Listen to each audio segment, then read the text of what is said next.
عبدالمنان عبدالقهارов آموزگار فنی سرود و موسیقی است. او ختم کرده کالج صنعتی به نام صادرخان حافظ می باشد. در مؤسسه تحصیلات میانه عمومی رقم 22 شهر خوجند 33 سال این جانب از فن آمادگی ابتدایی حربی به خوانندگان درس می دهد. در مکتب صنفخانه فنی آمادگی ابتدایی حربی تشکیل کرده شده است.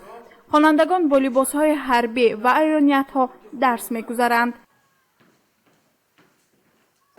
سالهای 90 بود که دولت ما استقلالیت شد، آموزگاران نمی‌رسیدند و طول همه سالها من از همین مکتب به کار آمدم تا این دم در مکتب کار کرده ایستادم و آموزگارا که نبود همچون من خدمتچی رتبه استارشینه دارم، همین فن را به عهده من گذاشته بودم. ما بین سالها ما خوانندگان را برای آموزش عملی به تیرخانه داصفی شهر خوجند برای آموزاندن های تیرپرانی، اتومات‌ها برای قسم‌های ناپوره و جدا جمع کردن آنها را گرام میبریم. اینجا میدانچه صف آرایی مؤسسه تحصیلات میانه عمومی رقم 7 می باشد. آن در مساحت خرد تصویر یافته است. از شرایط مهیا کرده مکتب آنها استفاده میبرند. اصلا میدانچه صف آرایی در مؤسسه های تعلیمی نظامی معین دارد و موافق آن در مکتب ها با خط سفید کشیده می شود. همچنین در مؤسسه تعلیمی رقم 7 شهر خوجند برای تمرین و مشق شرایط مهیا کرده شده است، اما بعد 3 ماه تمرین و رنگ و بار با چنین حالت گرفتار شده است.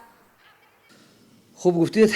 در ما 38 میدانچه حربی که در آن اساساً میدانچه راهگردی پلاس میگویند جای دارد و در آن شما که قید کردید که بعضی مکتب هایی که ندارند، این تنها از سبب نبودن مساحت ضروری، چون که میدانچه گشت حربی باید که به 8 متر به بر و 16 متر درازی باید که باشد و این طلباتی هنوز از دوره های پیش است. برای همین در بعضی مکتب ها چنین جایی نیست. در مکتب ها هفته یک مرتبه درس آمادگی ابتدایی حربی در صنف‌های 10 و 11 گذرانیده می شود. خوانندگان در رفت فنی آمادگی ابتدایی حربی ساختار و طلبات قواهای مسلح جمهوری تاجیکستان، فعالیت و حرکت‌های سربازان در جنگ، آیین‌نامه عمومی حربی و حقوق و عهده‌داری های خود را همچون سرباز می آموزند. صنف 10 و 11 اگر تقسیم کنیم باید 70 ساعته، لیکن این کم است. این مقدار تماما ناجیز. وقتی که وای در یک هفته 2 ساعت یا 1 ساعت مشغول میشه، بعد این یک هفته وای علاقه همون موضوعی که در این هفته آموخته بود ممکن که از خاطرش برآوردن یکم در همین در مابین 2 سال 140 ساعتی که جدا کرده شده، همه اون موضوعی که برای سرباز آینده لازم میشد معلم پیشنهاد کرده نمیتواند و باید مطابق همین قرار شورای دیوان وزیران پس از ختم همین کورس آمادگی دفاع حربی باید شهروندان یا که تو دعوتشوندان باید جمعیت‌های 6 روزه را گذارند، لیکن این هم از سبب نبودن مبلغ گذرانده نمیشود. صنفخانه فنی آمادگی ابتدایی حربی در مؤسسه تحصیلات میانه عمومی رقم 14 با همه شرایط ها مهیا شده است. هر هفته روز دوشنبه طبق جدول خوانندگان درس میخوانند. در این مؤسسه 300 عدد نقاب ضد گازی موجود است که در درس ها طرز استفاده آن را میآموزند. برای گذراندن فنی آمادگی ابتدایی حربی همه شرایط ها مهیا کرده شده است. در مؤسسه صنفخانه علاهیده با طلبات زمانه مجهز گردانده شده است. در میدانچه در روی حوالی مکتب میدانچه سفارایی نیز آماده کرده شده است که طبق نقشه تعلیمی خوانندگان در آن با آموزش فن مشغول می شوند. در گیمنازیای رقم 24 به 7 صنف‌های بالایی در دوام هفته 7 ساعت درس آمادگی ابتدایی حربی دایر می‌گردد. ظفر عبداللهیف در گیمنازیا از 2 فن درس می‌دهد.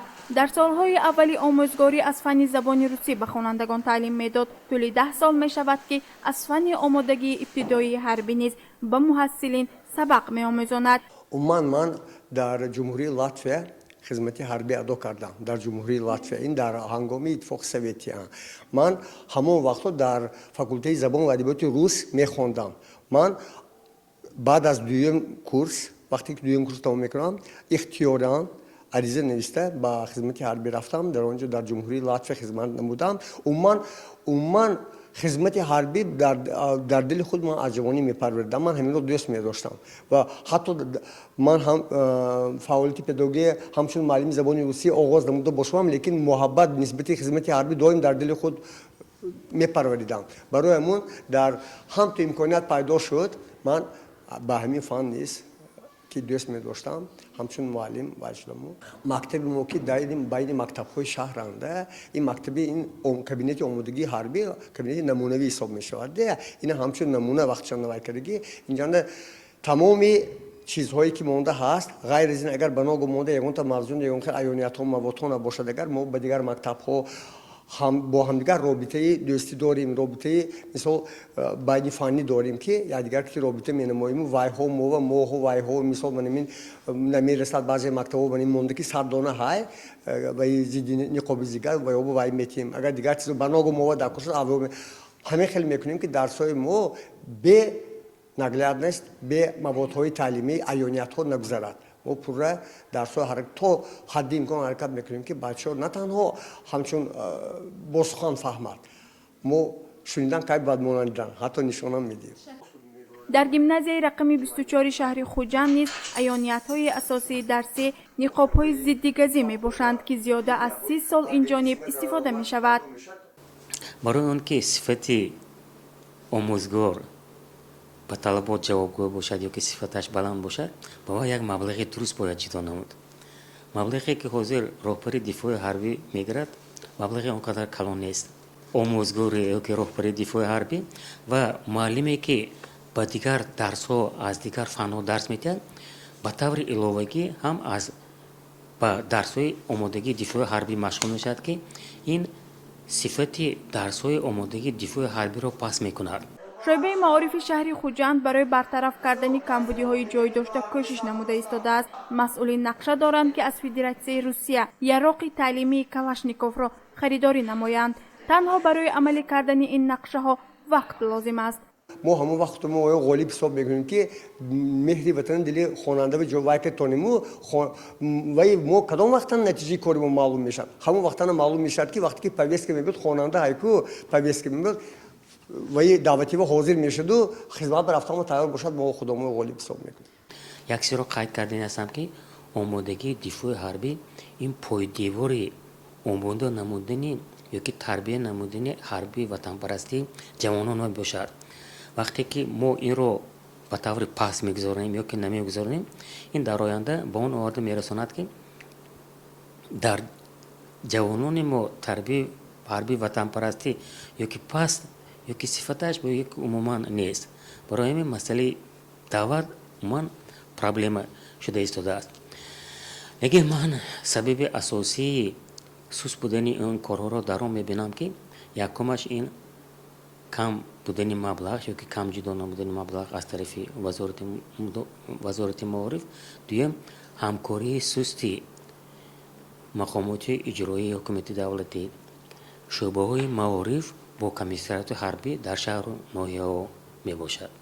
متاسفانه نه در همه مؤسسات تحصیلات میانه عمومی برای در سطح ضروری دایر گردیدن فنی آمادگی ابتدایی حربی از جانب مأموریت توجه خاص روانه می‌گردد. حال آنکه برای در ذهن جوانان بیدار کردن حس وطن دوستی و میهن پرستی و حمایت مرز و بوم وطن محض با برگزاری این فن نقش مؤثر داشته مسئولین را میباید در این سمت کاربری را جانناک نمایند.